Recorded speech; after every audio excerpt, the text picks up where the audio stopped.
Good morning everyone. नमस्कार दोस्तों, मैं प्रकृति पांडे आप सभी का स्वागत करती हूँ हमारे प्यारे से चैनल परीक्षा जंक्शन पर, जहां हम आपको मुफ्त में शिक्षा प्रदान कर रहे हैं। आपका रेलवे लक्ष्य बात जारी चल रहा है, जहां पे आपके डेली लाइव क्लासेस करवाए जा रहे हैं रात में 8 से 10 बजे तक, जहां पे आपको डेली प्रैक्टिस क्वेश्चंस करवाए जा रहे हैं मैथ्स और रीजनिंग के। तो उन लाइव सेशंस को जरूर ज्वाइन करिएगा। इसके लिए हमारे चैनल को सब्सक्राइब करिए, बेल नोटिफिकेशन ऑन कर लीजिए, ताकि आपको हमारे लाइव सेशंस कंडक्ट जब भी होंगे तब आपको नोटिफिकेशन जो है वो आपको टाइम टू टाइम मिलता रहेगा। यही नहीं बल्कि आपका ज्योग्राफी का जो आरआरबी एनटीपीसी का जो सिलेबस है, जो आपका पेपर कंडक्ट होने वाला है, जिसकी वैकेंसी जारी कर दी गई है और जिसका जो पेपर है वो आपका जल्द ही जून जुलाई में करवा दिया जाएगा, उसका ज्योग्राफी का जो पोर्शन है वो आपका पूरा कंप्लीट करवा चुके हैं। वर्ल्ड ज्योग्राफी और इंडियन ज्योग्राफी पूरा कंप्लीट हो चुका है। तो आप प्लेलिस्ट में जाके चेक कर सकते हैं, वहां पे आपको सारे रिकॉर्डेड लेक्चर्स जो है वो एमसीक्यूज के साथ वहां पे आपको अवेलेबल मिलेंगे, तो उन्हें जरूर देखिएगा और टाइम पे आप जो है अपना सिलेबस जरूर कंप्लीट कर लीजिएगा।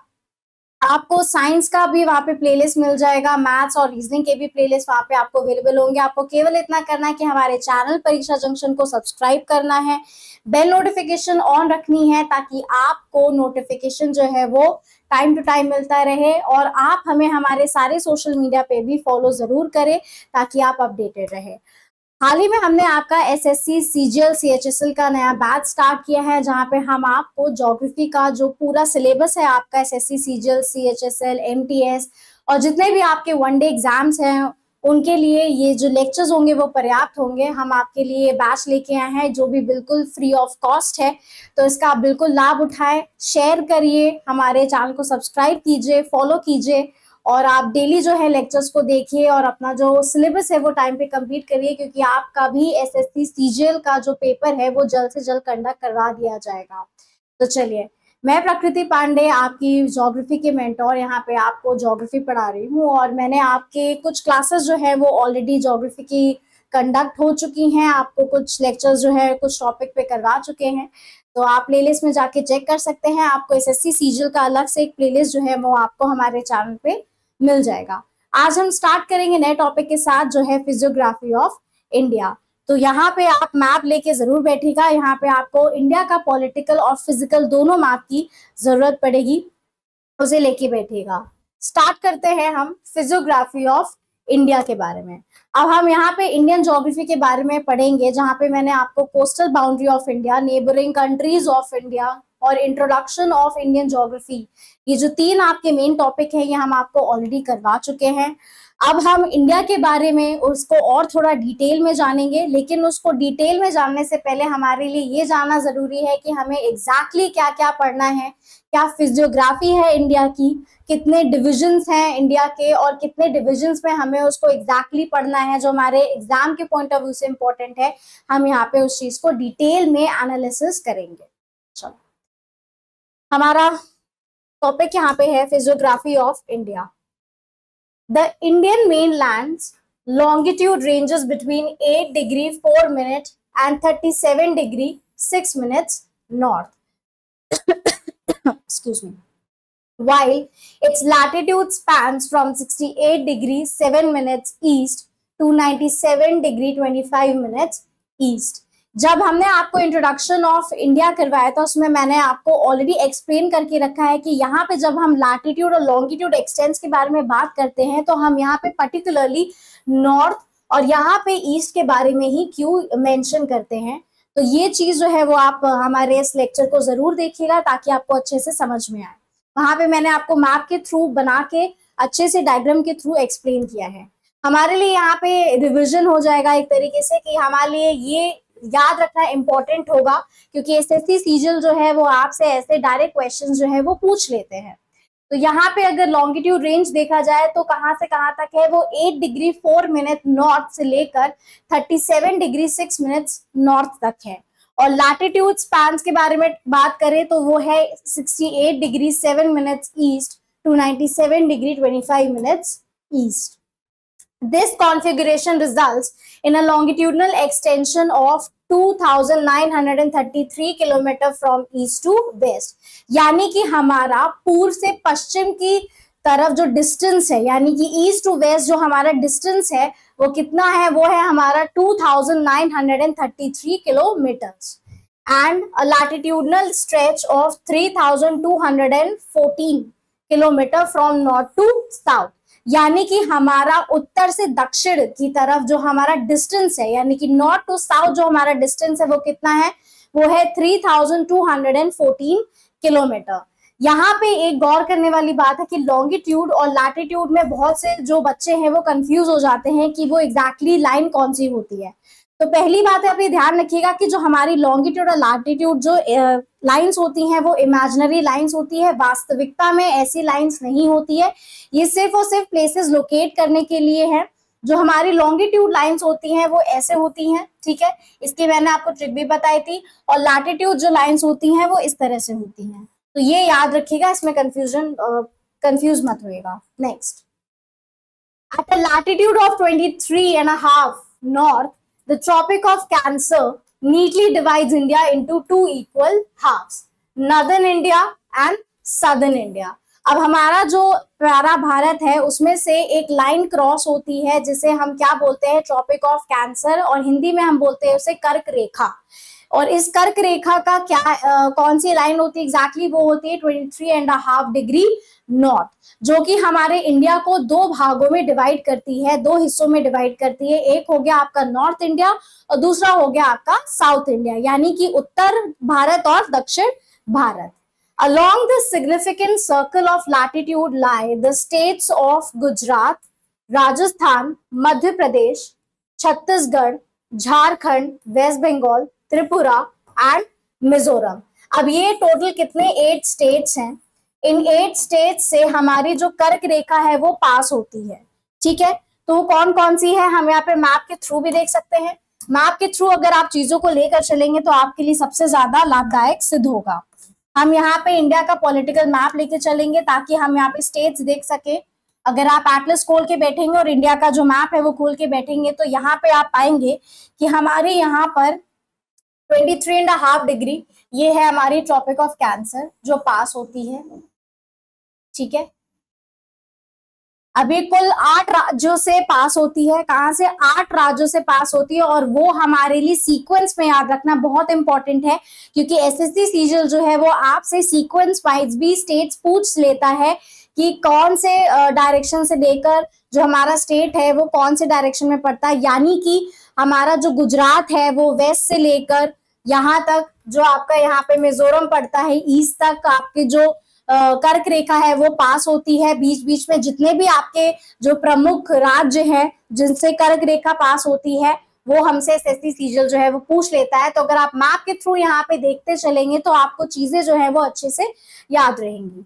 तो हमारा यहाँ पे पहला स्टेट है वो है गुजरात। उसके बाद यहाँ से लाइन पास होती है और पहुंचती है उसके बाद हमारी मध्य प्रदेश, ठीक है। राजस्थान से होते हुए भी हमारी जो कर्क रेखा है वो पास होती है, ठीक। फिर यहां से मध्य प्रदेश और फिर मध्य प्रदेश के बाद छत्तीसगढ़, छत्तीसगढ़ के बाद झारखंड, झारखंड के बाद वेस्ट बंगाल और उसके बाद यहाँ पे सीधा आता है मिजोरम, ठीक, और यहाँ पे त्रिपुरा।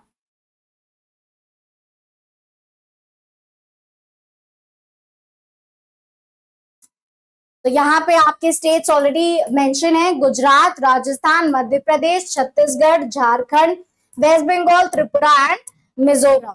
इसको इसी डायरेक्शन में, यानी कि ये आपका वेस्ट टू ईस्ट डायरेक्शन में मेंशन है, ठीक है। इसको इसी डायरेक्शन में, इसी सीक्वेंस में याद रखना जरूरी है।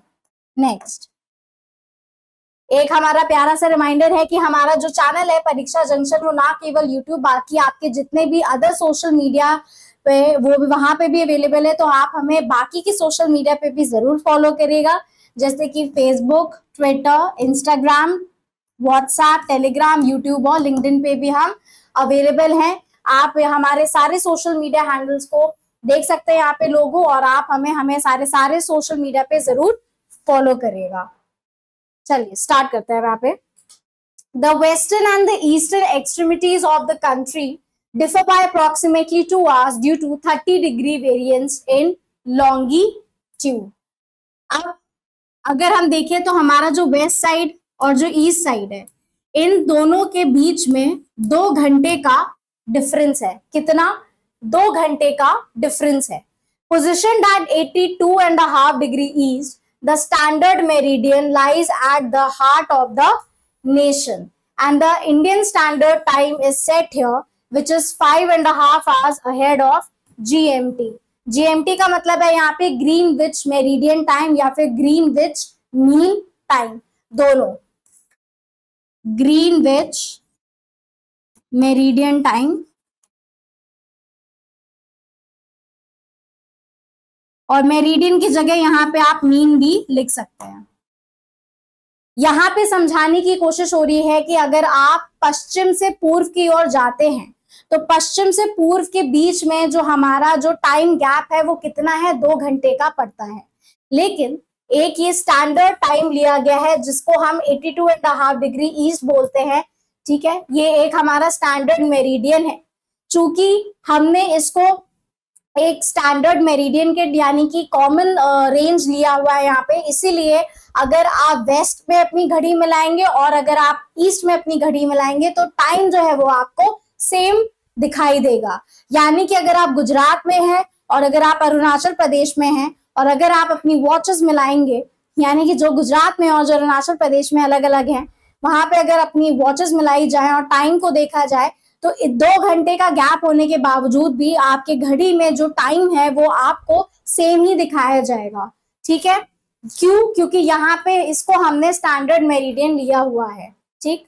Now this meridians trajectory runs through Mirzapur, Uttar Pradesh, near Allahabad. अब हमारी ये जो जीएमटी है ये पास होती है मिर्जापुर से। जो मिर्जापुर है वो हमारा कहाँ पे है? उत्तर प्रदेश में पड़ता है। और किसके पास पड़ता है? प्रयागराज के समीप पड़ता है। तो हमारे लिए यहाँ पे इंपॉर्टेंट होगा याद रखना कि ये जो मेरिडियन है ये कहाँ से पास होता है? मिर्जापुर से पास होता है, जो कि हमारा कहाँ पे? उत्तर प्रदेश में स्थित है। और अब यहाँ पे इलाहाबाद नहीं, प्रयागराज बोलेंगे हम इन्हें, प्रयागराज, ठीक। Next, what is physiography? अब फिजियोग्राफी हम यहाँ पे पढ़ने जा रहे हैं इंडिया के बारे में, तो उससे पूर्व हमारे लिए ये जानना भी अनिवार्य है कि एग्जैक्टली फिजियोग्राफी होती क्या है। चिंता करने की आवश्यकता नहीं है, आपके एग्जाम में डेफिनेशन नहीं पूछी जाएगी, लेकिन कोई भी चीज पढ़ने से पहले हमें उसके बारे में जानना जो होता है वो अनिवार्य होता है। तो यहाँ पे हम देखते हैं कि एग्जैक्टली फिजियोग्राफी होता क्या है और आप फिजियोग्राफी में क्या क्या पढ़ने वाले हैं। तो physiography refers to the physical geography or the natural features and characteristics of a land or region। तो यहाँ पे जितने भी आपके नेचुरल फीचर्स या फिर जो कैरेक्टरिस्टिक्स होते हैं किसी रीजन, किसी पर्टिकुलर प्लेस के बारे में, उसे हम क्या बोलते हैं? हम फिजियोग्राफी बोलते हैं। यानी कि हम उस प्लेस का, उस रीजन की फिजिक्स के बारे में, उसके जो नेचुरल कैरेक्टरिस्टिक्स हैं, उसके जो फिजिकल फीचर्स हैं उसके बारे में पढ़ेंगे। चाहे वो आपका लैंड हो, चाहे वो आपके वाटर बॉडीज हो, चाहे वो आपका प्लेट्यूज हो, हिमालयाज हो, कोस्टल रीजन्स हो गए, आइलैंड्स हो गए, ये सारी चीजें जो है वो उसमें इन्वॉल्व होंगी। आपके वेजिटेशन, सॉइल, ये सारी जो चीजें हैं वो आपके फिजियोग्राफी के अंदर इंक्लूड होता है। It involves the study and description of the physical aspects of the Earth's surface, including landforms, terrain, climate, vegetation and water bodies। जैसा कि हमने आपको बताया कि एग्जैक्टली फिजियोग्राफी में आपको यहाँ पे लैंडफॉर्म्स, टेरेन, क्लाइमेट, वेजिटेशन और वाटर बॉडीज के बारे में पढ़ेंगे। और इन्हीं के बेसिस में हमारा जो इंडिया का जो फिजियोग्राफी है जो 6 डिवीजन में डिवाइडेड है, जैसे कि आपका हिमालय हो गया, नॉर्दर्न प्लेन्स हो गया, कोस्टल रीजन्स हो गया, प्लेट्यू, पेनिनसुला प्लेट्यू हो गया, आइलैंड्स हो गए, घाट्स हो गए आपके, ये सारी चीजें जो है ये लैंडफॉर्म्स के अंदर आएंगी आपके। हम क्लाइमेट के बारे में भी पढ़ेंगे कि इंडिया का जो मॉनसून रीजन होता है, right, south west monsoon winds, north east monsoon winds, इसके बारे में पढ़ेंगे। हम वेजिटेशन के बारे में पढ़ेंगे, यानी कि हम यहाँ पे जो आपके ट्रीज होते हैं, फ्लोरा फौना के बारे में पढ़ेंगे। फिर आते हैं वाटर बॉडीज। वाटर बॉडीज में यानी कि जो ओशंस हो गए आपके, Arabian Sea, Indian Ocean and Bay of Bengal. Physiography provides insight into the natural landscape and how it has been shaped over time by geological, hydrological and atmospheric process, ठीक। Next, physiographic division of India. अब यहाँ पे हम main चीज पे आते कि exactly हमें पढ़ना क्या है और किस बारे में पढ़ना है।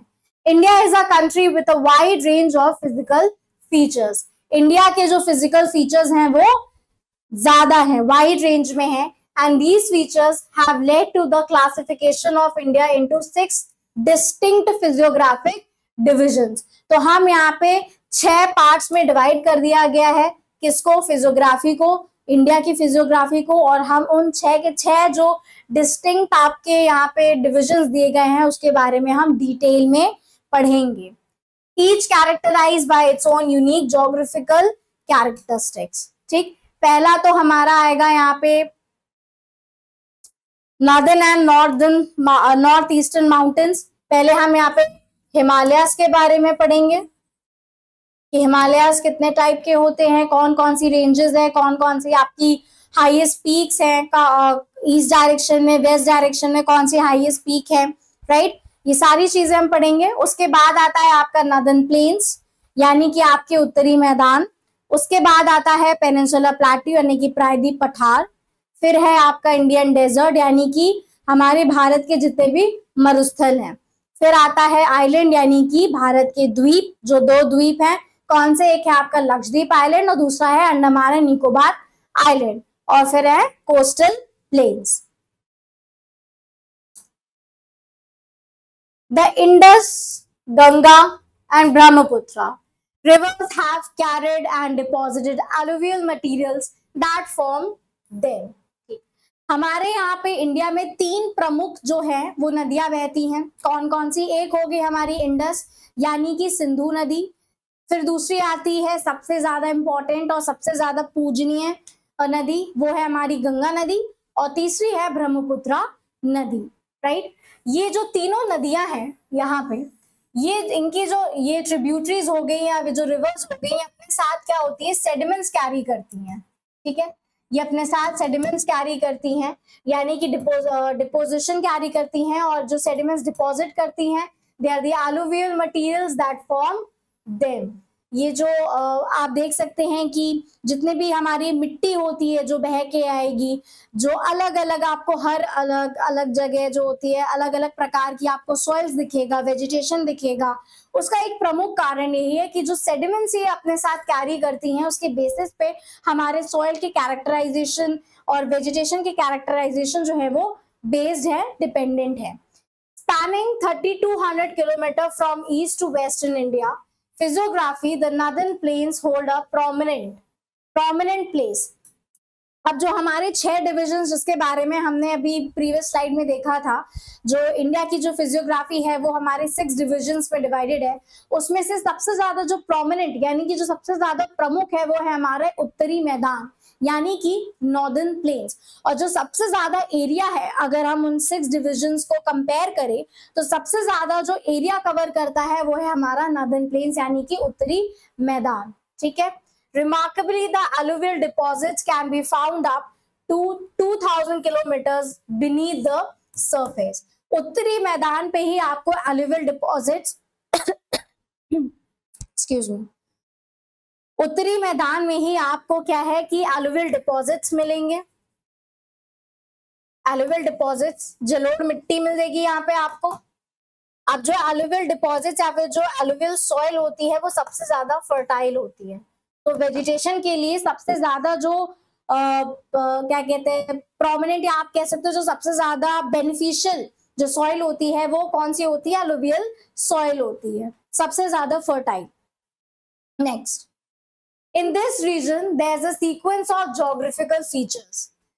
ओके, हम जब नॉर्दर्न प्लेन्स में के बारे में पढ़ेंगे तो वहां पे एक अलग अलग जो फीचर्स प्रोवाइड कराए गए हैं, यानी कि अलग अलग फीचर्स के बारे में बताया गया है कि आप जब भाबर, तराई और एलुवियल प्लेन्स में भी खादर और भांगर दो में सब डिवाइडेड है। ठीक है, तो जो भाबर होता है हमारा जो पोर्शन है आपको उत्तरी मैदान में मिलेगा कि जब आपके शिवालिक्स खत्म होंगे यानी कि जब आपके हिमालय खत्म होंगे और जब उत्तरी एक्सक्यूज मी जब उत्तरी मैदान शुरू हो जाएगा, नॉर्दर्न प्लेन स्टार्ट हो जाएगा, तो वहां पे हमारा भाबर रीजन जो है वो शुरू हो जाता है। तो यहाँ पे पढ़ते हैं that it's a narrow strip near the Shivalik foothills. जैसे ही हमारा शिवालिक जो एक हिमालय रीजन है, जैसे ही शिवालिक खत्म होता है, ठीक वैसे ही हमारा ये भाबर रीजन जो है वो स्टार्ट हो जाता है। तो यहाँ पे लिखा हुआ है that it's a narrow strip near the Shivalik foothills with a steep slope where the rivers emerge from the mountains। अब हिमालय है, राइट, ग्लेशियर से जो है नदियां निकलती हैं, तो माउंटेन से जो रिवर्स है बह के सीधे कहाँ पे आती है, हमारे भाबर वाले एरिया पे आके अपने जो डिपॉजिट्स है, अपने जो सेडिमेंट्स है वो डिपॉजिट करती हैं। उसके बाद आता है तराई रीजन। तो जो तराई रीजन होता है वो भाबर के ठीक नीचे वाला हिस्सा होता है, located just south of Bhabar, right, यानी कि भाबर के दक्षिण दिशा में हमें तराई रीजन मिलता है। तराई lacks a well-defined channel and is marked by dense natural vegetation। यहाँ पे जो रिवर्स होती हैं, राइट, जो रिवर्स होती हैं, ठीक है, उनको क्या कहते हैं, प्रॉपर वो नहीं मिल पाता है रास्ता, ये चैनलाइज नहीं हो पाती है यहाँ पे, राइट, इसलिए यहाँ पे जो वेजिटेशन होता है उतना अच्छा होता नहीं यहाँ पे, right. Then comes alluvial plains situated south of Terai. तो तराई के जस्ट नीचे हमारा यहाँ पे एलुवियल प्लेन स्टार्ट हो जाता है, यानी कि तराई के दक्षिण दिशा में हमारे कौन सा रीजन स्टार्ट होता है, एलुवियल प्लेन स्टार्ट हो जाते हैं। This area has fully developed landforms resulting from the erosion and deposition by rivers, and you can spot features like sandbars and meanders over here। तो ये तो डिटेल में जब हम फिजिकल ज्योग्राफी के बारे में पढ़ेंगे, अभी तो फिलहाल हमारा इंडियन ज्योग्राफी चल रहा है, तो हमारे लिए केवल इतना जानना इंपॉर्टेंट है कि आपके जो नॉर्दर्न प्लेन्स हैं उसमें कौन कौन से आपके रीजन्स पड़ते हैं। तो पहला हो गया आपका भाबर, उसके बाद आता है तराई, और फिर उसके बाद आता है एलुवियल प्लेन्स। एलुवियल प्लेन्स आपका जो होता है वो साउथ ऑफ तराई में सिचुएटेड है, and the area has fully developed landforms resulting from the erosion and deposition by rivers. अब यहाँ पे इरोजन एंड डिपोजिशन जो है, ये जो दो टर्म्स हैं, ये ध्यान रखिएगा, दोनों का अलग अलग मीनिंग है।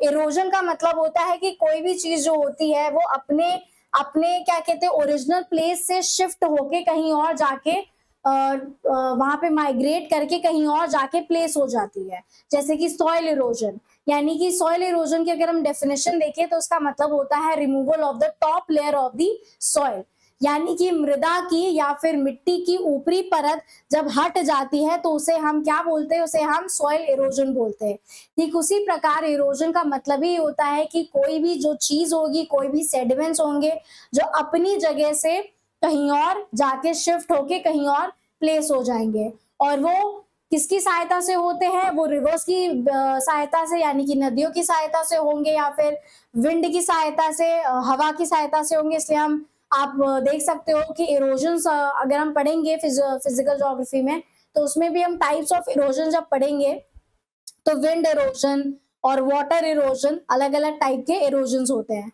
और डिपोजिशन वही सेम मतलब हुआ यहाँ पे आके कि अगर कोई भी चीज इरोड हो रही है, यानी कि कोई भी चीज अगर वहां से हटाई जा रही है तो कहीं और जाके डिपॉजिट जरूर होगी। तो उस जहां पे डिपॉजिट होगी सेडिमेंट्स, उसको हम डिपोजिशन बोलेंगे, और जहां से हटेगी वो चीज उसे हम इरोजन बोलेंगे। Next, within the alluvial plains there are two divisions, right. जैसा कि मैंने आपको बताया था कि हमारा जो नॉर्दर्न प्लेन्स है, पहले तो हमारा अलग अलग रीजन्स में डिवाइडेड है। पहला आता हमारा भाबर, फिर आता है हमारा तराई, फिर आता है एलुवियल प्लेन्स। अब एलुवियल प्लेन्स जो है वो हमारा दो हिस्सों में बटा हुआ है, एक तो हो गया आपका खादर और दूसरा हो गया भांगर। अब खादर और भांगर क्या होता है, this is the region that gets flooded during monsoon, right. तो खादर ऐसा रीजन है जो जहाँ पे बाढ़ की स्थिति उत्पन्न हो जाती है ड्यूरिंग मॉनसून, यानी कि बरसात के मौसम में यहाँ पर बाढ़ जो है वो आसानी से आ जाती है। And it's marked by new alluvial deposit that enrich the soil, right, यानी कि ये फर्टाइल, राइट। यहाँ पे जो फर्टिलिटी होगी वो ज्यादा होगी। अगर यहाँ पे फर्टिलिटी ज्यादा है तो मतलब यहाँ पे जो वेजिटेशन है यहाँ पे जो वेजिटेशन है हमारा, या फिर आप कह सकते हो कि एग्रीकल्चर प्रैक्टिस जो है वो यहाँ पे बढ़ जाएगा। क्यों? क्योंकि यहाँ पे हमारे नई जलोढ़ मिट्टी जो है वो आके डिपॉजिट हो जाएगी, राइट। जब न्यू क्या कहते हैं अलुवियल डिपॉजिट होंगे तो जो नई मिट्टी होगी वो ज्यादा फर्टाइल होगी, राइट। और अगर ज्यादा फर्टाइल होगी तो वो हमारे एग्रीकल्चर प्रैक्टिस के लिए, हमारे वेजिटेशन के लिए सबसे सूटेबल होगी। इसीलिए जो खादर होता है वो सबसे ज्यादा फर्टाइल रीजन होता है। नेक्स्ट फिर आता है भांगर। नाउ अनलाइक खादर, भांगर doesn't get flooded often, right. ये जो रीजन है भांगर, ये ज्यादा क्या कहते हैं यहाँ पे पानी इकट्ठा नहीं होता है, फिर आप कह सकते हो कि यहाँ पे बाढ़ की स्थिति है जो उत्पन्न नहीं होती है। And the soil here is older and more consolidated, लेकिन ये लेस फर्टाइल होता है एज कंपेयर टू खादर, ठीक। हम यहाँ पे नाम से भी एक ट्रिक है कि अगर आप कंफ्यूजन हो इन केस में कि खादर और भांगर में से सबसे ज्यादा जो फर्टाइल रीजन है वो कौन सा होता है, तो खादर होता है, ठीक है। अब खादर, यहाँ पे खाद डिवाइड, अगर हम एक ट्रिक है कि खाद जो होती है वो फर्टाइल होती है, तो हमारा जो खादर रीजन है वो ज्यादा फर्टाइल होता है। भांगर कुछ भाषा में जो भंगार जैसे होता है ना, भंगार जिसको बोलते हैं, या फिर कूड़ा कबाड़ा जिसको बोलते हैं हम, ठीक है। कबाड़ा जिसको कबाड़ बोलते हैं, कहीं कहीं जगह कबाड़ बोलते हैं, कहीं कहीं भंगार बोलते हैं। वैसे महाराष्ट्र रीजन में ज्यादातर भंगार बोला जाता है। तो भंगार से हमें क्या याद आता है कि भंगार है, भांगर है, राइट। भांगर रीजन है, भंगार यानी कि यहाँ पे जो फर्टिलिटी होगी या जो फर्टाइल यहाँ पे जो फर्टिलिटी होगी सॉइल की वो क्या होगी, कम होगी, यानी कि ये लेस फर्टाइल रीजन होगा हमारा, ये याद रखिएगा, right. This is very important. Next हमारा, जब हम उत्तरी मैदान से नीचे उतरेंगे तब हमारा आएगा प्रायद्वीप पठार, यानी कि पेनिनसुलर प्लेट्यू। अब पेनिनसुलर प्लेट्यू क्या होते हैं? The biggest natural land area in India is the peninsular upland. It's like a lopsided triangle and mostly sits between 600 to 900 meters above the ocean level. Map में देखें हम, map में देखें तो ये जो आपका पोर्शन है ये तो हो गया हमारा हिमालयास, राइट। उसके बाद ये जो रीजन है ये होता है आपका नॉर्दर्न प्लेन्स, ये हो गया हमारा नॉर्दर्न प्लेन्स, ठीक। अब इसके नीचे आता है ये जो पोर्शन है ये हमारा पेनिनसुलर प्लेट्यू, यानी कि प्रायद्वीप पठार, ठीक है।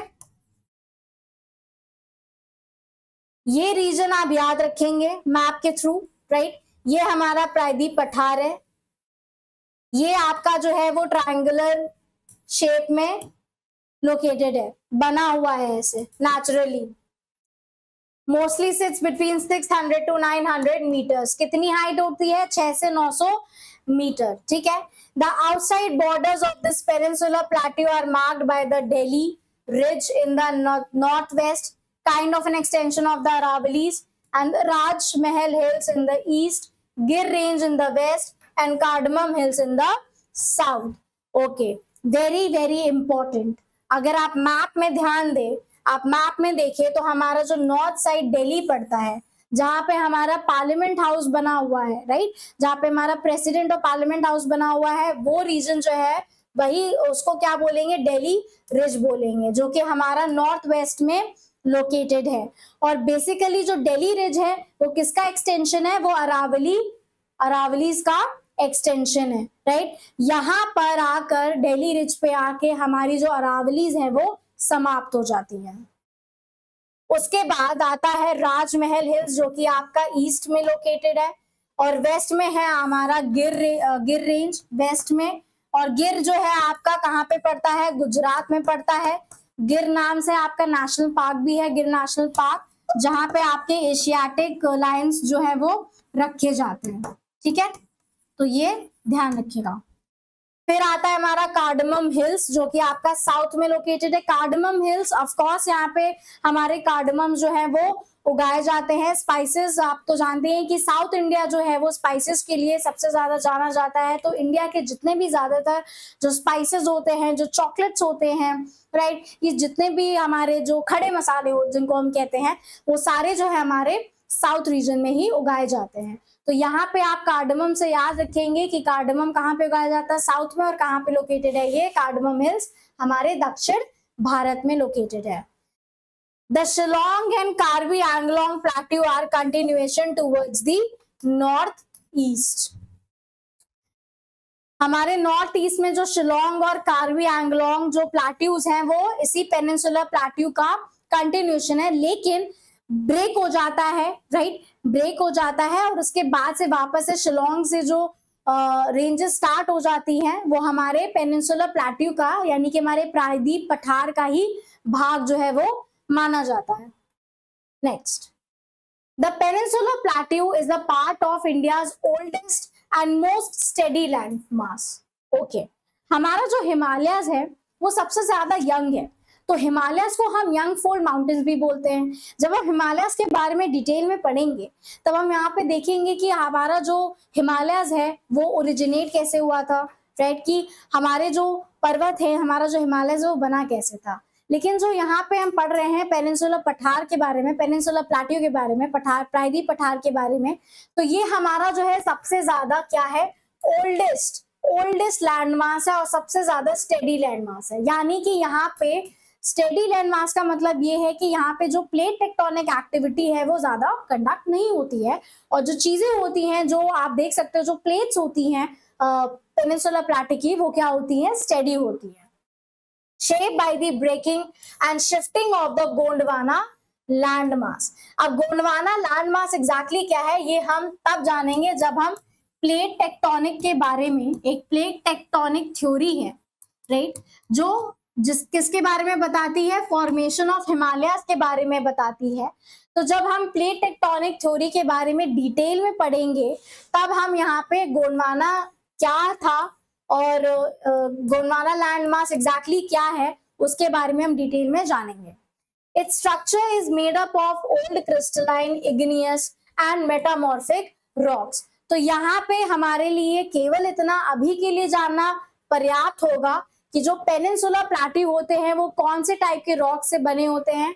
तो वो बने होते हैं old crystalline, igneous rocks and metamorphic rocks. हम जब रॉक्स के बारे में डिटेल में पढ़ेंगे जो कि आपका फिजिकल ज्योग्राफी का पार्ट है, तब हम वहां पे डिटेल में पढ़ेंगे कि इग्नियस रॉक्स और मेटामॉर्फिक रॉक्स एग्जैक्टली क्या होते हैं, या आपके रॉक्स के टाइप्स हैं। Peninsular India is formed of several plateaus like the Hazaribagh, Palamu, Ranchi, Malwa, Coimbatore and Karnataka plateau. अब जिन जिन प्लाट्यूज के हमने नाम लिए हैं यहाँ पे वो आप अपने एटलस में जरूर मार्क करिएगा, देखते रहिएगा साथ ही साथ एटलस में हमारे यहाँ पे पेनिनसुलर प्लाट्यू में कौन कौन से प्रोमिनेंट प्लाट्यूज है। तो वो है एक हमारा हजारीबाग, फिर आता है Palamu, then comes Ranchi, Malwa, Coimbatore and Karnataka plateau. Next, this region has gone through phases of rising and sinking along with cracks and fractures in the earth's crust. Now this has caused the landscape of the peninsular plateau to change. In the northwest of the plateau there are rugged terrains with canyons and deep valleys. अब अगर हम north west में देखें तो वहां पे आपको deep valleys मिलेंगी, थोड़ी गहरी खाई मिलेंगी वहां पे, ठीक है, कैनियंस मिलेंगे। The three main valleys are the Chambal, Bhind and Morena. तो हमारे लिए एसएससी के पॉइंट ऑफ व्यू से क्या यहाँ पे इंपॉर्टेंट पॉइंट है, ये वाला पॉइंट जो है वो सबसे ज्यादा इंपॉर्टेंट है हमारे लिए। ये इंपॉर्टेंट है याद रखना कि यहाँ पे कौन सी तीन ऐसे जो मेन है वैलीज है, तो वो कौन कौन सी, एक होगी हमारी चंबल, फिर आता है भिंड और दूसरा आता है Morena. Next, the peninsular plateau can be divided into three main parts based on its landscape. Okay, तो हमारा जो पेनिनसुला यानी कि जो प्रायद्वीप पठार है वो तीन हिस्सों में बटा हुआ है। कौन कौन सा ये देखते हैं। पहला है हमारा सेंट्रल हाईलैंड, पहला है central highlands. Now these are significant part of the Malwa plateau located north of the Narmada river. अब जो मालवा प्लेट्यू है, अगर आप अपने फिजिकल मैप में देखेंगे तो वो कहाँ पे है, ये जो सेंट्रल पार्ट है, यानी कि जो सेंट्रल हाईलैंड है वो मालवा प्लेट्यू का एक सिग्निफिकेंट यानी कि बहुत ही प्रमुख पार्ट है। किसका? मालवा प्लेट्यू का। Located north of the Narmada river. कहाँ पे लोकेटेड है? ये नर्मदा रिवर के उत्तरी दिशा में लोकेटेड है। यहाँ पे हमारे लिए एग्जैक्ट लोकेशन को मेमोराइज करना बहुत ही ज्यादा इंपॉर्टेंट है और इसीलिए आप एटलिस्ट लेके बैठेगा। The Vindhyan range and the Aravalis encircle the Malwa Plateau on both sides, and the Aravalis are some of the world's oldest folded mountains. तो जो अरावलीज हैं वो सबसे ज्यादा पुरानी, इसीलिए क्या है, ओल्ड फोल्ड माउंटेन्स है, इसलिए यंग फोल्ड माउंटेन्स की के उसमें रेंज में नहीं आते हैं। जो अरावलीज है वो हमारे यहाँ पे ओल्ड फोल्ड माउंटेन्स है। Vindhyan range and the Aravallis encircle the Malwa plateau. तो जो मालवा प्लेट्यू है वो किससे एनसर्कल है, यानी कि मालवा प्लेट्यू है वो किससे घिरा हुआ है? एक तो हो गया हमारा विंध्यन रेंज और दूसरा हो गया हमारा अरावली रेंज। ठीक। The highest point is Guru Shikhar. तो सेंट्रल हाईलैंड का जो हाईएस्ट पीक है, हाईएस्ट पॉइंट है, वो कौन सा है? गुरु शिखर। और इसकी कुल कितनी हाइट है? इसकी हाइट है 1722 metres. And the Satpura range borders the Vindhyan range in the south. तो ये अगर विंध्यन रेंज है तो विंध्यन रेंज के साउथ में हमारा क्या पड़ेगा? यहाँ पे सतपुरा। कौन सा? सतपुरा रेंज। ये है हमारा विंध्या, ठीक है, ये है हमारा विंध्या रेंज। और विंध्या रेंज के जस्ट नीचे अगर आप देखेंगे तो ये होगा हमारा सतपुरा रेंज। यहाँ पे मार्क कर रहे हैं आप, एटलिस्ट में जरूर मार्क करिएगा इसको देख के, राइट। ये हमारा विंध्यन रेंज हो गया और उसके जस्ट नीचे क्या है? वो है सतपुरा रेंज, ठीक है। और विंध्या रेंज और सतपुरा रेंज को कौन सी नदी जो है वो डिवाइड करती है? वो है हमारी नर्मदा नदी, राइट, वो है हमारी नर्मदा नदी। जो मालवा प्लेट्यू है वो किससे एनसर्कल्ड है? विंध्यन रेंज से एनसर्कल्ड है और अरावली से एनसर्कल्ड है। तो आप देख सकते हैं कि मालवा प्लेट्यू के यहाँ पे क्या पड़ता है? अरावली रेंज पड़ता है और मालवा प्लेट्यू के इधर साउथ साइड क्या पड़ता है? विंध्यन रेंज पड़ता है, ठीक है। यहाँ पे तो बहुत ही ज्यादा कंजस्टेड हो गया होगा, बट आप प्लीज एटलिस्ट में इसको मार्क जरूर कर लीजिएगा देख के। ये सिर्फ एक आपके आइडिया के लिए यहाँ पे मार्क करके बताया गया है। The northern edge of the Deccan Plateau is formed by this range. चलो, नॉट सो इम्पोर्टेंट, बस केवल इतना इम्पोर्टेंट है कि इसका जो हाईएस्ट पॉइंट है सेंट्रल हाईलैंड का वो कौन सा है? गुरु शिखर। उसकी हाइट कितनी है? 1722 मीटर्स। और फिर विंध्या के साउथ में क्या पड़ता है? सतपुरा रेंज पड़ता है। मालवा प्लेट्यू जो है वो कौन सी रेंजेस से घिरा हुआ है? एक हो गया विंध्या रेंज और दूसरा हो गया अरावली रेंज, राइट। नेक्स्ट फिर आता है डेक्कन प्लेट्यू। एक हो गया हमारा सेंट्रल हाईलैंड्स, फिर आता है डेक्कन प्लेट्यू। अब डेक्कन प्लेट्यू में क्या है? To the south of the Narmada river, right. Narmada river के दक्षिण दिशा में there is a triangular piece of land called the Deccan plateau, right. हमने मैप में दिखाया था कि इस तरह से क्या है, शेप है, और इसे हम क्या बोलते हैं? इसे हम बोलते हैं Deccan plateau, right. Deccan plateau बोलते हैं। यहाँ पे हमें केवल और केवल लोकेशन का ध्यान रखना है, लोकेशन के बारे में याद रखना है कि डेक्कन प्लेट्यू जो है वो आपके कहाँ पे पड़ता है? नर्मदा रिवर के साउथ में पड़ता है, ठीक है। कौन से शेप में है? ट्रायंगुलर शेप में है। जो ट्रायंगुलर शेप में जैसे हम डेक्कन प्लेट्यू बोलते हैं। The Satpura range bounds it's northern side while its eastern extensions include the Mahadev, Kaimur Hills and Maikal Hills, right? अब जो सतपुरा रेंज है वो कहाँ पे? नॉर्दर्न साइड में पड़ता है, किसके? डेक्कन प्लेट्यू के, राइट। और जो ईस्टर्न एक्सटेंशन है यानी कि पूर्व दिशा की ओर जो एक्सटेंशन है वहां पे आपके कौन कौन से रेंजेस पड़ते हैं? एक पड़ता है महादेव रेंज, फिर पड़ता है कायमूर रेंज और एक दूसरा पड़ता है माइकाल रेंज। अगर आप मैप में देखें ये जो पोर्शन है,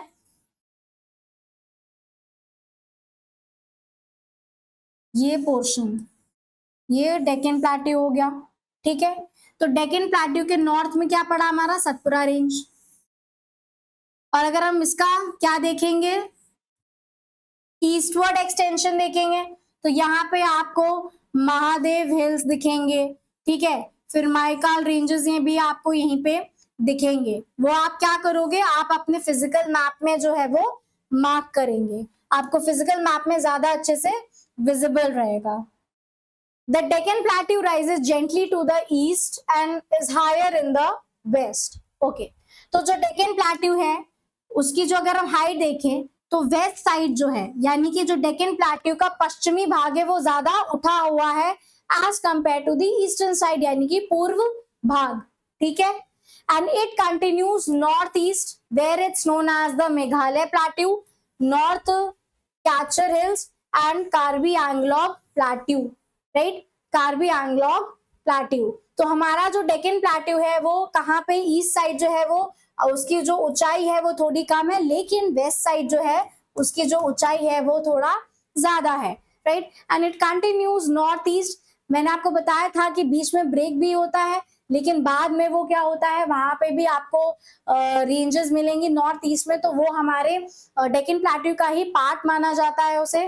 तो it continues north east where it's known as Meghalaya plateau. North east में भी डेक्कन प्लेट्यू को क्या बोला जाता है, मेघालय प्लेट्यू बोला जाता है। और नॉर्थ कशर हिल्स भी मिलती है वहां पे, और कार्बी एंगलोंग प्लेट्यू भी जो है वो आपके नॉर्थ ईस्ट इंडिया में ही लोकेटेड है। इट्स सेपरेटेड फ्रॉम द छोटा नागपुर प्लेट्यू बाय फॉल्ट। बीच में एक फॉल्ट है जो आपको आपके डेक्कन प्लेट्यू को किससे सेपरेट करता है, छोटा नागपुर प्लेट्यू से सेपरेट करता है।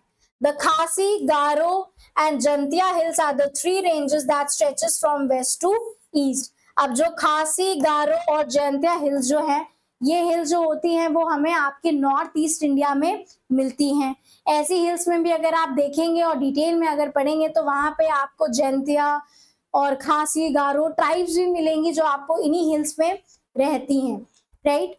और ये जो तीन जो रेंजेस हैं वो कहाँ से कहाँ स्ट्रेच होते हैं, वेस्ट से ईस्ट की तरफ स्ट्रेच होते हैं, राइट। और ये यहाँ पे आपको वेस्ट टू ईस्ट डायरेक्शन में ही दिया गया है कि पहले आता है खासी, गारो और जयंतिया हिल्स, राइट। नेक्स्ट फिर आता है north eastern plateau. Now this is an extension of the main peninsular plateau, right. जो हमारे नॉर्थ ईस्ट में प्लेट्यूज है वो हमारे किसका भाग माना जाता है, हमारे पेनिनसुलर प्लेट्यू का ही भाग माना जाता है। A significant fault likely formed between the Meghalaya Plateau and the Rajmahal Hills due to the northeastward movement of the Indian plate during the Himalayan formation.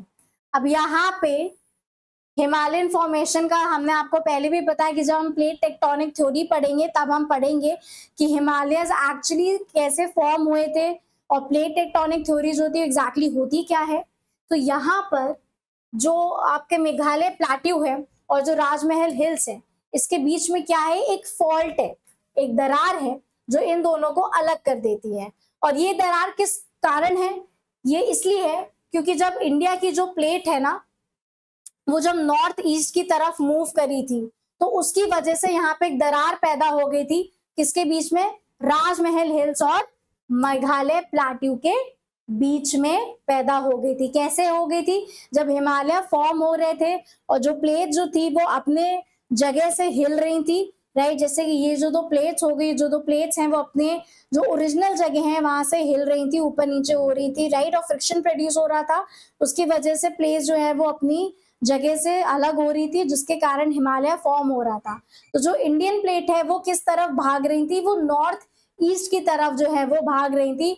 और नॉर्थ ईस्ट की तरफ भागते हुए जाने के कारण क्या हुआ कि राजमहल हिल्स और मेघालय प्लेट्यू के बीच में एक फॉल्ट आ गया, जिसकी वजह से ये दोनों जो रेंज है ये सेपरेट हो गए थे, right.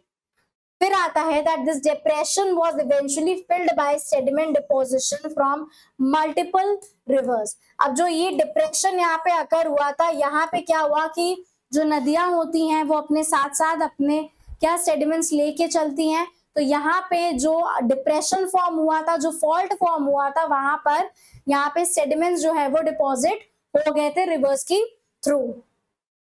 Now this is when the plateaus in Meghalaya and Karbi Anglong separated from the main peninsular block. The Garo, Khasi and Jantia hills are parts of the Meghalaya plateau. Named after the local ethnic group living here. जैसा कि हमने आपको पहले भी बताया कि यहाँ पे आपको कुछ लोकल ट्राइब्स यानी कि आपको यहाँ पे ट्राइबल पीपल मिलेंगे रहते हुए नॉर्थ ईस्ट में। ये इन्हीं नाम से जाने जाते हैं, जंतिया ट्राइब हो गया, खासी गारो ट्राइब्स हो गया। और ये जो तीनों हमारी जो इम्पोर्टेंट पार्ट्स हैं, जो हिल्स हैं, ये किस प्लेट्यू का पार्ट है? ये मेघालय प्लेट्यू का पार्ट है। नेक्स्ट फिर आता है हमारा इंडियन डेजर्ट।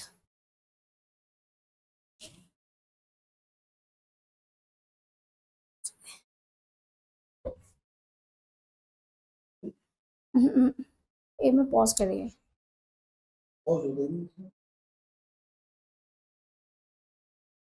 नेक्स्ट टॉपिक है हमारा Indian desert. A desert can be defined as dry area where more water is lost through evaporation than gained through precipitation. Okay, तो डेजर्ट यानी कि मरुस्थल भाग जो है हमारा इंडिया का, ठीक है। तो डेजर्ट है वो कौन सा है? एरिड रीजन होता है। यहाँ पे आपका जो वेजिटेशन है वो आपको या तो नीली दिखेगा या बहुत ही कम दिखेगा, ठीक है। ड्राई एरिया होता है जहां पे पानी की कमी होती है, पानी जो होता है वो लॉस हो जाता है। किसके कारण? इवेपोरेशन के कारण लॉस हो जाता है। और यहाँ पर प्रेसिपिटेशन यानी कि जो रेनफॉल है वो बहुत ही कम होती है, राइट, बहुत ही ज्यादा कम होती है, जिसकी वजह से यहाँ पे बहुत ही ज्यादा ड्राई एरिया है, बहुत ही ड्राई रीजन्स है और यहाँ पे मरुस्थल फॉर्म होते हैं। Rajasthan is the location of more than 60% of the Thar Desert, which is often referred as the Great Indian Desert. अब हमारा यहाँ पे राजस्थान जो है, बहुत से लोग अगर राजस्थान गए होंगे घूमने के लिए, तो यहाँ पे जो हमारा जो डेजर्ट है, राइट, ये आपका राजस्थान में पड़ता है, ठीक है। Rajasthan which is 60% of the Thar desert. तो थार डेजर्ट जो 60% हिस्सा है वो कहाँ पे? राजस्थान में पड़ता है। Which is often referred to as the great Indian desert, यानी कि थार डेजर्ट को हम क्या बोलते हैं? ग्रेट इंडियन डेजर्ट बोलते हैं। यहाँ पे ध्यान रखिएगा इस टर्म का, this is a geographical term जिसे प्रेसिपिटेशन बोलते हैं। प्रेसिपिटेशन का मतलब होता है रेनफॉल, ठीक है, rainfall. Next, the Thar Desert, also known as the Great Indian Desert, is situated to the northwest of the Aravalli Hills. Okay, तो यहाँ पे हमारा सबसे इंपॉर्टेंट पॉइंट आता है, वो ये है कि जो थार डेजर्ट है उसकी लोकेशन कहाँ है। जो थार डेजर्ट है जिसको हम ग्रेट इंडियन डेजर्ट भी बोलते हैं, वो कहाँ पे लोकेटेड है? वो लोकेटेड है हमारा नॉर्थ वेस्ट का, किसके? अरावली हिल्स के, यानी कि अरावली हिल्स के उत्तर पश्चिमी दिशा में हमारा क्या सिचुएटेड है, क्या लोकेटेड है? थार डेजर्ट, जिसको हम ग्रेट इंडियन डेजर्ट भी बोलते हैं। It consist of a rolling landscape with long crescent shaped dunes called longitudinal barchans as well as the scattered individual dunes. यहाँ पे हमें ऊंचे ऊंचे कुछ यहाँ पे ड्यून्स भी मिलेंगे, ठीक है। बहुत से लोग यहाँ पे क्या करते हैं कि ऊंट की सवारी भी करते हैं, और कुछ लोगों ने तो उसको यहाँ पे वो बना के रखा है, बिजनेस कह सकते हो आप। कहते हैं ना, आपदा का अवसर उठाएं, ठीक है, आपदा का लाभ उठाएं। तो इसीलिए यहाँ पे बहुत सारी जो जीप आप देखोगे ड्यून्स पे जो है वो दौड़ाई जाती हैं, है ना। बहुत से जिनको एडवेंचर बहुत पसंद है अपनी लाइफ में, वो क्या करते हैं कि वो एक बार ऐसा काम जरूर करेंगे जाके कि जीप में बैठेंगे और जाके इन ड्यून्स में जो है वो गाड़ी चलाएंगे, ठीक। Now the region receives very limited rainfall, जैसा कि हमने पहले भी पढ़ा कि यहाँ पे आपका बहुत ही कम वर्षा होती है, जिसके कारण ये जो एरिया होता है वो सूखा पड़ा रहता है। Generally less than 150 millimetre per year, यानी कि आपके यहाँ पे एनुअल जो रेन है वो 150 मिलीमीटर से भी कम होती है। And this results in a dry climate, sparse vegetation. Obviously बात है कि जब यहाँ पे सूखा रहेगा, ड्राई क्लाइमेट रहेगा, उसकी वजह से यहाँ पे स्पार्स वेजिटेशन रहेगा। स्पार्स वेजिटेशन का आपका यहाँ पर मतलब होता है कि बहुत ही कम वेजिटेशन यहाँ पे देखने को मिलती है। यहाँ पर आपको हरियाली नहीं दिखेगी देखने को, और यहाँ पे जैसे वैसे प्लांट्स रहते हैं जो अपने अंदर, जिनकी वाटर कैपेसिटी स्टोरेज जो होती है वो बहुत ज्यादा होती है, इसी वजह से उनको डेली पानी देना पानी देने की जरूरत नहीं पड़ती है, जैसे कि कैक्टस, हमें डेजर्ट में कैक्टस सबसे ज्यादा देखने को मिलेंगे। और कैक्टस एक ऐसा प्लांट है जिसकी वाटर रिटेंशन कैपेसिटी सबसे ज्यादा होती है। वाटर रिटेंशन कैपेसिटी का मतलब होता है ऐसे पेड़ पौधे जो अपने अंदर क्या करते हैं कि पानी को सबसे ज्यादा दिन तक स्टोर करके रख सकते हैं ताकि वो सरवाइव कर सके ऐसे ड्राई क्लाइमेट में। ठीक है, it's often called Marusthali due to the unique characteristics. Next, geographically the desert can be divided into two halves based on its orientation. The southern part faces the run of Kutch, while the northern part slopes towards the Sindh. Okay, तो हमारा जो desert है वो दो हिस्सों में बटा हुआ है। एक हो गया हमारा सदर्न पार्ट यानी कि दक्षिण दिशा, और जो सदर्न पार्ट होता है वो किस तरफ फेस करता है, रन ऑफ कच्छ। जो रन ऑफ कच्छ है ये हमारा कहाँ पे, गुजरात में लोकेटेड है। कहाँ पर लोकेटेड है, गुजरात में। ठीक है, और इसको हम व्हाइट डेजर्ट के नाम से भी जानते हैं। किसके नाम से, व्हाइट डेजर्ट, सफेद रण, क्या बोलते हैं, सफेद रण। ठीक, while the northern part slopes towards the Sindh, और जो डेजर्ट का जो नॉर्दर्न पार्ट है वो किस तरफ स्लोप होता है, वो सिंध की तरफ स्लोप होता है, यानी कि उसका जो झुकाव होगा वो किस तरफ होगा, सिंध की तरफ। The Luni River is the primary significant river that flows through the southern portion of the desert, reaching the Arabian Sea through the run of Kutch. अब यहाँ पे सबसे प्रोमिनेंट यानी कि सबसे प्रमुख नदी कौन सी है, वो है लूनी रिवर। ठीक है, ये एक प्राइमरी सिग्निफिकेंट है कि ये जो रिवर होती है, जो नदी होती है, वो हमारे जो सदर्न पोर्शन है डेजर्ट का वहां पे फ्लो करती है। और उसके बाद ये जो पानी होता है लूनी रिवर का, वो कौन से ओशन में जाके डिपॉजिट हो जाता है, अरेबियन सी में जाके डिपॉजिट हो जाता है। ठीक है, और कहां से होकर निकलती है, रन ऑफ कच्छ से होकर निकलती है। In the desert there are certain water bodies that temporarily flow before eventually drying up and joining a lake or playa. ठीक है, नेक्स्ट, नॉट इंपॉर्टेंट पॉइंट है हमारे लिए, केवल इतना इंपॉर्टेंट है कि आपकी कौन सी रिवर जो है वो क्या कहते हैं, डेजर्ट एरिया में फ्लो करती है, कहाँ से कहाँ तक जाती है, रन ऑफ कच्छ से निकलते हुए कहाँ पे जाके गिरती है, अरेबियन सी में जाके गिर जाती है। That's it. फिर आता है हमारा islands in India. Islands in India. Now, India's landscape includes two significant groups of islands situated in the Arabian Sea and Bay of Bengal.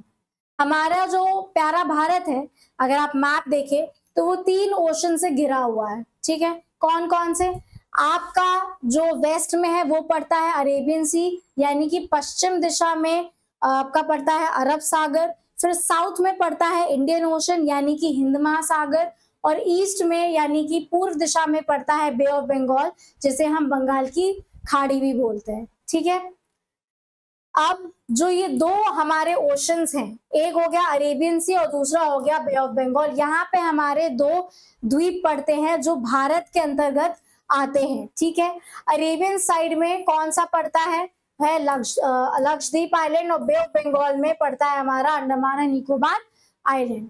Andaman and Nicobar Island group located in the Bay of Bengal consist of total of 204 islands. तो यहाँ पे total कितने islands हैं, 204 islands हैं। कितने, 204 islands हैं। And these islands are separated by 10 degree channels, right. और ये जो आइलैंड्स हैं वो किससे सेपरेट रहते हैं, 10 डिग्री चैनल से सेपरेट होते हैं, with the Andaman Island to the north and Nicobar Island to the south. Okay, अगर हम मैप देखें यहाँ पे आपका फिजिकल मैप,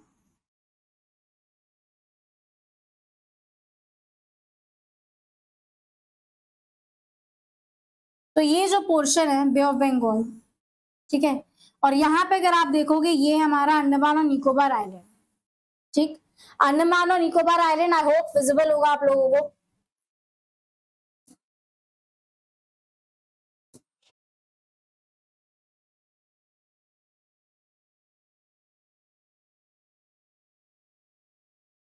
ये पोर्शन इंपॉर्टेंट है। तो यहाँ पे हम देख सकते हैं कि ये है हमारा अंडमान और निकोबार आइलैंड, ठीक है। ये हमारा बे ऑफ बंगाल में पड़ता है। और यहाँ पे अगर आप देख सकते हो तो यहाँ पे 10 डिग्री चैनल मेंशन्ड है। तो ये जो 10 डिग्री है ये किसको डिवाइड करती है एक्सक्यूज मी, ये किसको डिवाइड करती है? ये डिवाइड करती है अंडमान को, जो कि हमारा नॉर्थ साइड में है, और निकोबार आइलैंड को, जो हमारा साउथ साइड में पड़ता है, ठीक है।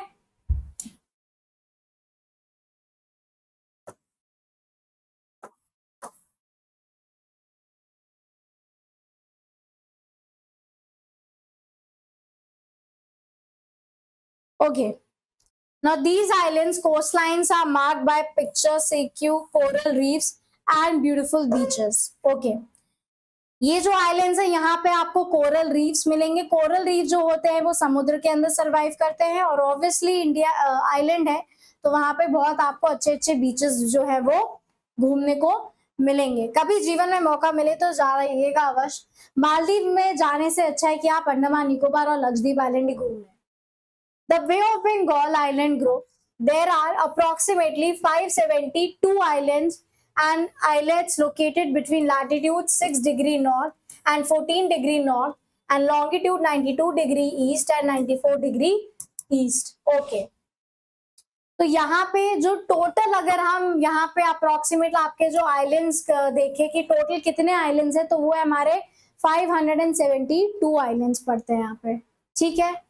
और यहाँ पे कौन से रेंज में पड़ेंगे, अगर लोकेशन जाननी हो तो हम क्या यहाँ पे याद रखेंगे, यहाँ पे हम लैटिट्यूडनल और लॉन्गिट्यूडनल एक्सटेंशन याद रखेंगे इसका।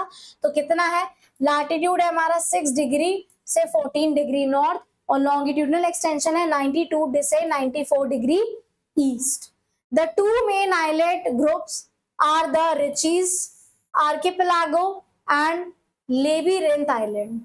कहाँ पे? बे ऑफ बंगाल में। बे ऑफ बंगाल सी में आपका जो टू मेन आइलैंड ग्रुप्स, क्या नाम है उसका? एक है आपका रिचीज आर्किपेलागो और दूसरा है लेबीरिंथ island. The entire group of island can be divided into the Andaman Island in the north and Nicobar Island in the south, separated by the 10 degree channel, जैसा कि अभी हमने मैप में देखा था। The island in the Arabian Sea and Lakshadweep and Minicoy Island are spread between latitudes 8 degree to 12 degree north and longitude 71 degree to 74 degree east. अब आता है हमारे यहाँ पे अरेबियन सी की तरफ। यहाँ पे कौन सा आइलैंड पड़ता है? Lakshadweep island, right. Lakshadweep island और मिनिकॉय आइलैंड, ठीक है। ये अगर हम इनका लैटिट्यूडनल और लॉन्गिट्यूडनल एक्सटेंशन ध्यान रखें तो क्या पड़ता है हमारे यहाँ पे? लैटिट्यूडनल एक्सटेंशन है 8 डिग्री से 12 डिग्री नॉर्थ, और लॉन्गिट्यूडनल एक्सटेंशन है 71 डिग्री से 74 degree east. These islands are situated about 280 to 480 kilometers away from the coast of Kerala. Okay, तो केरला से कितनी दूरी है इसकी? लगभग 280 से 480 kilometers away from the coast of Kerala. Now the entire chain of the island is composed of coral deposits. Among 36 islands, 11 are inhabited. तो हमारे लक्षद्वीप में टोटल कितने आइलैंड्स हैं? 36 आइलैंड्स हैं, जिनमें से आपके जो 11 है वो क्या है? इनहाबिटेड है। और यहाँ पे आपको सबसे ज्यादा कोरल डिपॉजिट देखने को मिलेगा। कहाँ पे? लक्षद्वीप आइलैंड में। The largest among them is Minicoy, right. तो जो मिनिकॉय है वो सबसे ज्यादा लार्जेस्ट आइलैंड है लक्षद्वीप का। Next, northern and north eastern mountain. Okay, अब हम यहाँ पे हिमालयस की तरफ आ गए हैं, यानी पहले हम लोग को हिमालयस के बारे में पढ़ना चाहिए था, बट कोई नहीं। यहाँ पे हम हिमालयस के बारे में पढ़ेंगे। The extensive Himalayas primarily run in the north west to south west direction, particularly in the north western region. आप मैप खोल के बैठेंगे, ठीक है, फिजिकल मैप, तो वहां पे हम देखेंगे कि जो हमारा हिमालय का एक्सटेंशन वो कहाँ से कहाँ तक है? वो है हमारा नॉर्थ वेस्ट से साउथ वेस्ट तक, ठीक है। कहाँ से? उत्तर पूर्वी दिशा से लेकर दक्षिण पूर्वी दिशा तक, ठीक है। Particularly in the north western reason. कहाँ पे? हमारे उत्तर पश्चिम रीजन में। और अगर हम एक्सटेंशन देखें हिमालयस का तो वो कहां से कहां तक है, नॉर्थ वेस्ट से लेकर साउथ वेस्ट तक। However, in certain areas like Nagaland, Manipur, Mizoram, they are oriented from north to south। ठीक है, हमारे यहाँ पे भी हिमालयस पड़ेंगे, नागालैंड, मणिपुर और मिजोरम। तो यहाँ पर इनका जो एक्सटेंशन होगा वो कहां से कहां तक होगा, नॉर्थ से साउथ, यानी कि उत्तर से दक्षिणी दिशा की तरफ। ठीक है, अगर आप इंडिया का मैप ध्यान से देखो, ठीक, यहाँ पे ऐसे रेंजेस हिमालय जो होते हैं वो ऐसे ट्रैवल करते हैं। ठीक है, और यहाँ पे आता है हमारा नॉर्थ ईस्ट। तो नॉर्थ ईस्ट में यहाँ पे जो नामचा बारवा, ठीक है, यहाँ पे है नंगा पर्वत, तो यहाँ पे होता है नामचा बारवा। नामचा बारवा एक टर्निंग पॉइंट होता है, यहाँ से फिर यहाँ तक जो है वो माउंटेन जो होते हैं, जो हिमालयस होते हैं, वो कंटिन्यू होते हैं। तो इनका जो आप देखोगे कि नागालैंड, मणिपुर और मिजोरम साइड में जो एक्सटेंशन होता है हिमालयस का, वो होता है हमारा नॉर्थ से साउथ की तरफ। ठीक है, और यहाँ पर हिमालयस का एक्सटेंशन होता है नॉर्थ वेस्ट से साउथ वेस्ट की तरफ, राइट, ऐसे। नेक्स्ट, सब डिविजन्स ऑफ हिमालयस। पहले आता है हमारा Kashmir Himalaya. Okay, now this region encompasses ranges like the Karakoram, Ladakh, Zaskar and Pir Panjal. The northernmost part of Kashmir Himalayas forms cold desert between Greater Himalayas and Karakoram range. जब हम Himalaya topic को detail में पढ़ेंगे तब हम map के through जानेंगे कि पहले आपके जो सीक्वेंस वाइज कौन कौन से जो है वो रेंजेस होते हैं।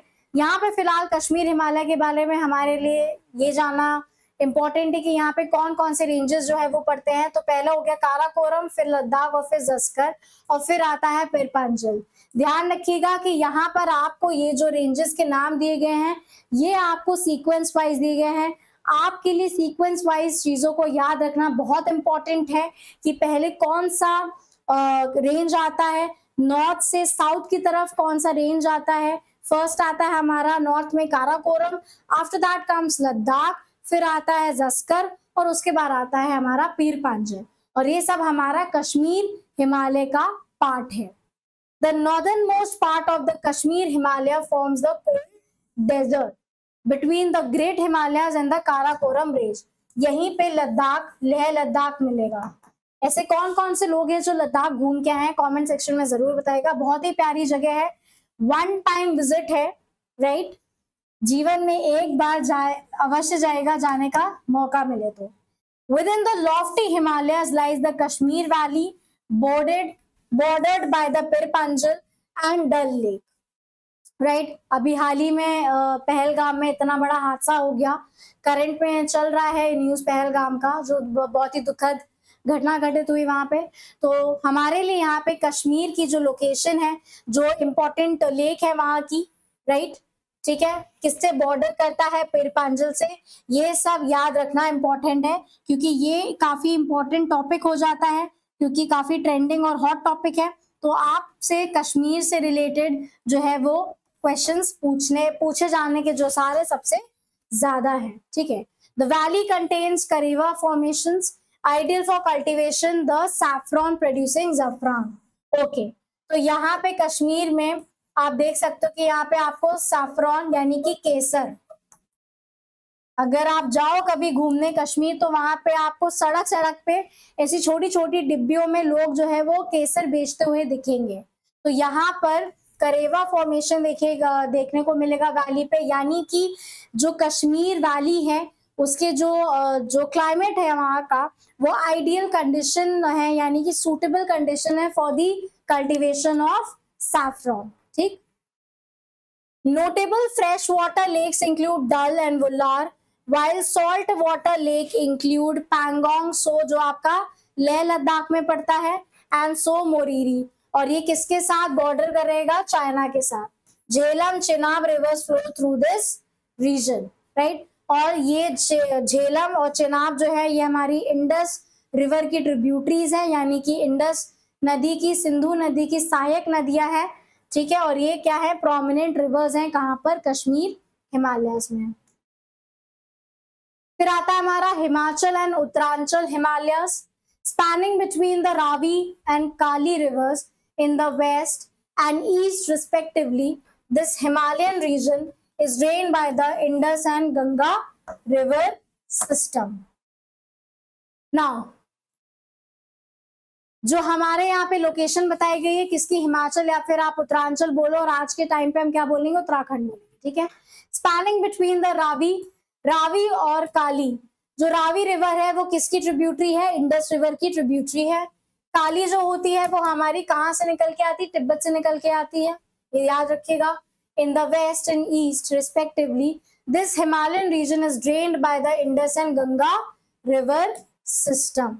The northern part extending from Ladakh's cold desert extends into the Spiti subdivision of Lahaul and Spiti Valley.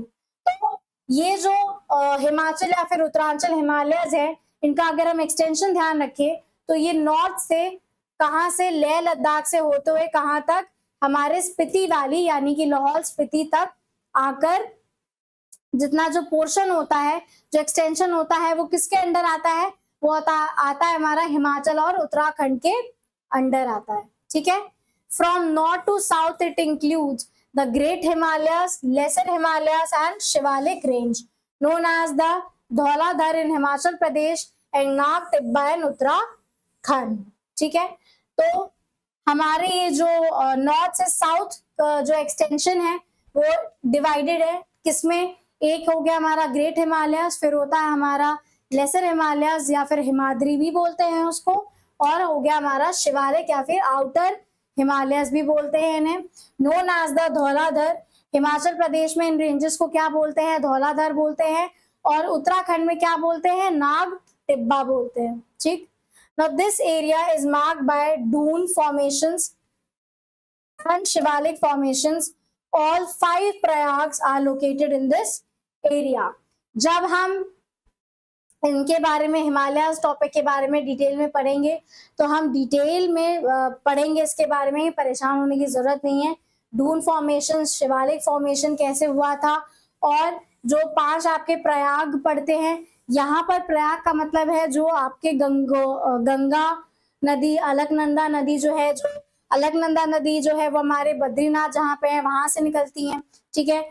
और जो गंगा नदी है जो हमारे गंगोत्री से निकलती है, गौमुख से, राइट, वहां से जो उद्गम होता है उनका ग्लेशियर से, तो वो जब ज्वाइन होती हैं अलग अलग रिवर से तो वहां पे वो एक प्रयाग बनाती हैं। उन 5 अलग अलग प्रयागों का नाम है, उनके बारे में हम डिटेल में पढ़ेंगे।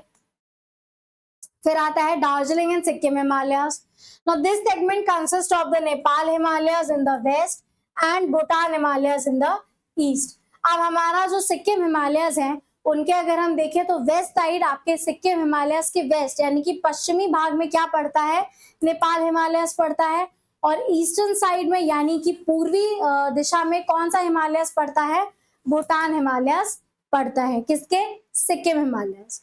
The area is traversed by the fast-flowing Teesta River and features deep valley with the prominent Kanchenjunga peak. ठीक है, हाईएस्ट पीक है ये कंचनजंगा, ठीक। और तीस्ता रिवर जो है वो ब्रह्मपुत्रा की सहायक नदी है, ब्रह्मपुत्रा की सहायक नदी या फिर ट्रिब्यूटरी ऑफ ब्रह्मपुत्रा, ठीक है। Lepcha tribes inhabited these high areas. यहाँ पर कौन सी ट्राइब पाई जाती है, लेप्चा ट्राइब पाई जाती है। Shivalik formations are absent here, यहाँ पर शिवालिक जो होते हैं वो खत्म हो जाते हैं, ठीक है, replace by the Duar formations which aid the growth of tea gardens. Okay, तो शिवालिक फॉर्मेशन जो है, यहाँ पे जो शिवालिक्स होते हैं वो खत्म हो जाते हैं और फिर यहाँ पे क्या स्टार्ट हो जाते हैं, हमारे दुआर स्टार्ट हो जाते हैं। यहाँ पे दुआर फॉर्मेशन स्टार्ट हो जाता है जो कि सूटेबल होता है किस चीज के लिए, टी गार्डन के लिए। तो अगर आप ध्यान दें तो हमारे नॉर्थ ईस्ट में आसाम साइड जो है वो चाय के कई सारे बागान आपको देखने को मिलेंगे। यही नहीं, अगर आप साउथ इंडिया में जाएंगे केरला में तो वहाँ पे मुन्नार में आपको चाय के कई सारे बागान देखने को मिलेंगे। तो यहाँ पर ये जो दुआर होता है वो हमारे किसके लिए सूटेबल होता है, टी गार्डन यानी कि टी प्लांटेशन के लिए सबसे ज्यादा सूटेबल रहता है। Next, Arunachal Himalayas. Absence of shivalik formation characterizes this region, extending from eastern Bhutan to Dipu Pass. The ranges run from southwest to northeast. यहाँ पे अरुणाचल हिमालय की लोकेशन बताई गई है. आज हमने पढ़ा, पहले भी पढ़ा कि यहाँ पे शिवालिक फॉर्मेशन जो है वो समाप्त हो जाता है. यहाँ पे आपका शिवालिक जो है वो खत्म हो जाता है. उसके बाद आपके नॉर्थ ईस्ट हिमालय जो है वो स्टार्ट होते हैं, जिसमें अरुणाचल हिमालय जो है वो उसका एक बहुत ही प्रोमिनेंट पार्ट है.